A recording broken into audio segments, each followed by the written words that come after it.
Las 4 biomoléculas orgánicas. Estudiante Jason Vivas, tutora Carolina Jaime. Biomoléculas orgánicas. Las moléculas que forman parte de los seres vivos son sorprendentemente similares entre sí, en estructura y función.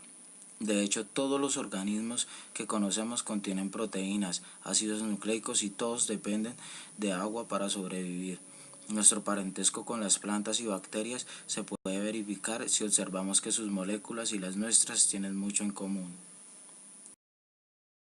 Clasificación. Los elementos que forman parte de los seres vivos se conocen como elementos biogenésicos y se clasifican en bioelementos primarios y secundarios. Los bioelementos primarios son indispensables para la formación de las biomoléculas fundamentales, tales como carbohidratos, lípidos, proteínas y ácidos nucleicos. Estos elementos constituyen aproximadamente el 97% de la materia viva y son carbono, hidrógeno, oxígeno, nitrógeno, fósforo y azufre.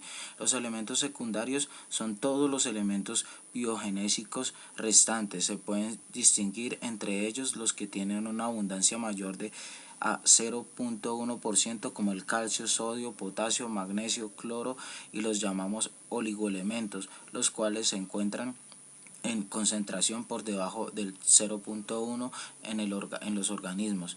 Esto no significa que sean poco importantes, ya que una pequeña cantidad de ellos es suficiente para el organismo vivo. Sin embargo, la ausencia de alguno de ellos puede causar la muerte. Los carbohidratos son moléculas biológicas muy abundantes, se les conoce con el nombre de azúcares y están formados por carbono, hidrógeno y oxígeno. Los carbohidratos o azúcares se pueden encontrar en diferentes formas. Monosacáridos son la unidad más pequeña de azúcares. Oligosacáridos, estos carbohidratos están formados por la unión de 2 a 10 unidades de azúcar. Polisacáridos, como su nombre lo dice, son largas cadenas formadas por varias unidades de azúcar, incluso cientos. Los monosacáridos están formados por una cadena de 3 a 7 átomos de carbono. De acuerdo con el número de carbono se llama triosa, 3 carbonos, tetrosa, 4 carbonos, pentosa, 5 carbonos, y así sucesivamente. La glucosa, que está formada por 6 carbonos, es hexosa, lo mismo que la fructosa o azúcar de las frutas. La glucosa no se encuentra en la naturaleza en forma lineal, sino que tiende a formar anillos. Algunos ejemplos de monosacáridos son: ribosa es una pentosa que forma parte del ARN, ácido ribonucleico, que participa en los procesos de elaboración de proteínas. Desoxirribosa es también una pentosa y forma parte del ADN, la molécula de la herencia. Fructosa es el azúcar de las frutas, se encuentra en la miel y se utiliza como edulcorante de muchos procesos. Glucosa es el monosacárido más abundante de los seres vivos. Está formado por 6 carbonos. Se produce por la fotosíntesis de las plantas, circula en nuestra sangre y la encontramos en muchos productos dulces. Galactosa es una hexosa que forma parte del azúcar de la leche.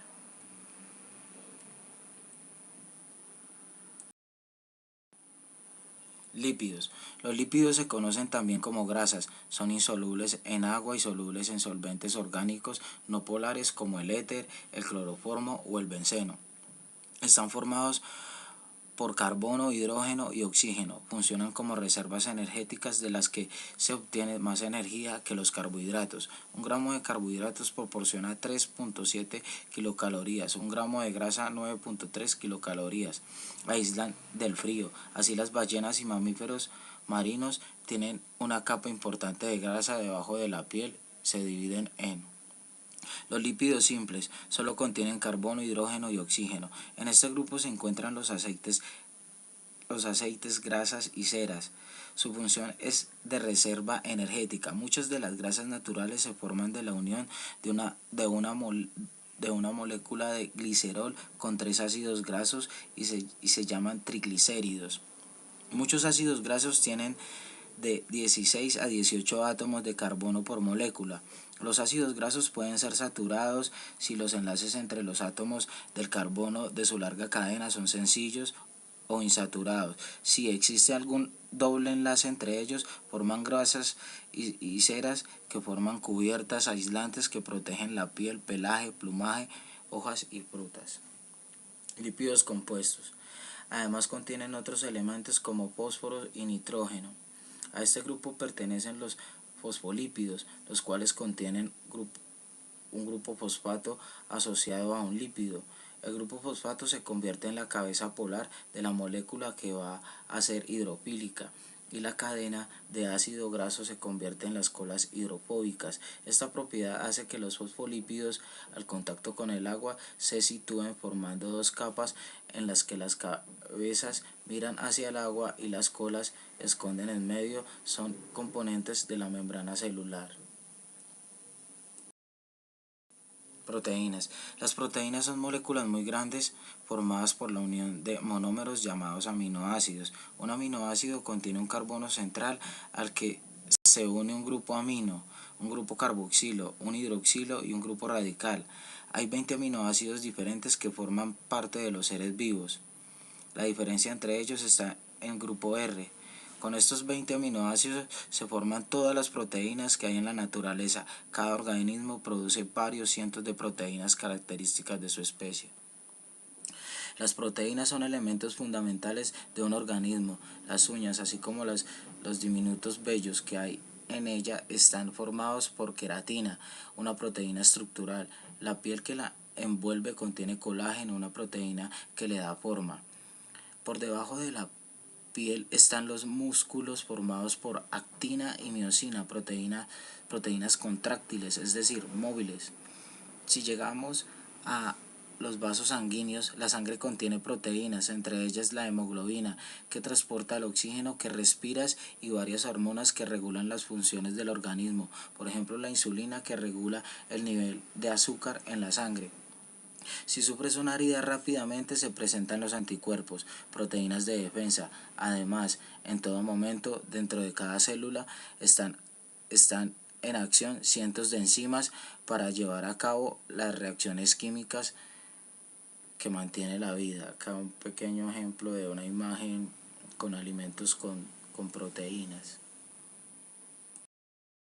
Ácidos nucleicos. Los ácidos nucleicos son polímeros formados por nucleótidos. Un nucleótido está formado por una base nitrogenada, una molécula de azúcar y un fosfato. En el caso del ácido desoxirribonucleico ADN, el azúcar es la desoxirribosa. Las bases nitrogenadas que forman parte del ADN son bases púricas, adenina y guanina, bases pirimídicas, timina y citosina. El ADN es la molécula de la herencia. En él se codifica la información necesaria para el desarrollo y el funcionamiento del organismo, siendo responsable de su transmisión hereditaria. El ADN superenrollado, estructura terciaria, constituye a los cromosomas. La función del ARN o ácido ribonucleico es interpretar la información codificada en el ADN y realizar el proceso de síntesis de proteínas que se requieren en determinado momento en un organismo. Recuerda, la molécula de ARN también está formada por nucleótidos, pero en este caso el azúcar es ribosa y en las bases nitrogenadas en lugar de tiamina hay uracilo. Perdón. Además, no olvide que el ARN está formado de una sola cadena. La relación ADN, código genético y síntesis de proteína para comprender la continuidad y la evolución de las especies. Replicación. Cuando una célula se va a reproducir necesita duplicar su información genética. Al proceso de copia mediante el cual se forma una nueva molécula de ARN se llama replicación. Este proceso se realiza en 3 pasos. La enzima helicasa rompe los puentes de hidrógeno que unen las dos cadenas de la doble hélice de ADN. Cada cadena va a servir de molde para que en ella se coloquen nucleótidos y se forme una nueva cadena complementaria. La enzima de ADN polimerasa empieza a colocar los nucleótidos que corresponden a la secuencia de la cadena de ADN, guanina, citosina, adenina, timina. 3. Los nucleótidos de cada cadena forman puentes de hidrógeno y la molécula toma la forma de doble hélice. Participa en la enzima ADN ligasa y se liberan dos moléculas de ADN. Cada una conserva una cadena original y tiene una cadena nueva recién elaborada. Por esto la replicación de ADN es semiconservativa. Bibliografía.